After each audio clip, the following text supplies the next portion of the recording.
কেমন আছেন সবাই? আশা করছি খুব ভালোই আছেন। আমি খুব ভালো আছি।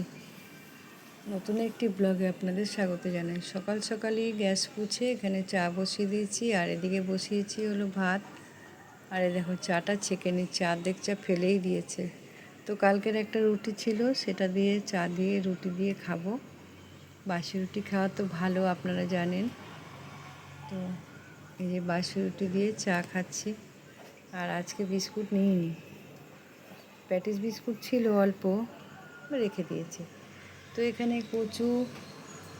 গাঁঠি কচুর তরকারি করছি, কালো জিরে, কাঁচা লঙ্কা, শুকনো লঙ্কা ফোড়ন দিয়ে। আমার তো ভীষণ ভালো লাগে, কিন্তু আজকে খাবো না। আর এদিকে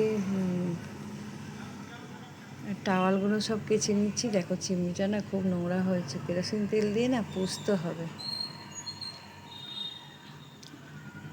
তারপর আমি আটাটা মেখে নিয়েছি, আটা মেখে রুটি করছি। আর এদিকে তো ভাত হয়ে গেছে। এখানে আবার সমস্ত টিফিন বেড়ে দিচ্ছি, হাজব্যান্ড ডিউটি বেরোবে। তো এখানে কচুর তরকারি দিয়েছি, রুটি দিয়েছি, আর বললাম কটা কলা কিনে নেবে, নিয়ে টিফিনটা খেয়ে নেবে। টিফিন বেড়ে দিয়েছি। তারপরে চলে এসেছি জামা কাপড় গোছাতে। কতগুলো কাপড় জামা গোছানো বাকি ছিল, গুছিয়ে একবারে ওয়ার্ড্রপের মধ্যে রেখে দিয়েছি।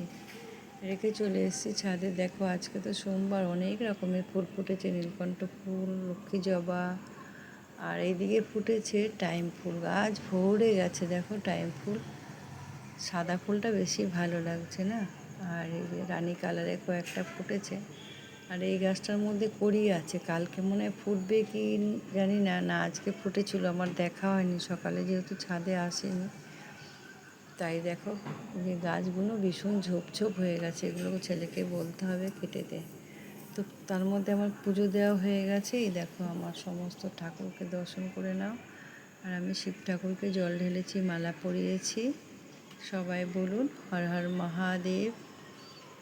তো এই যে আমার সমস্ত ঠাকুরকে দেখিয়ে দিলাম।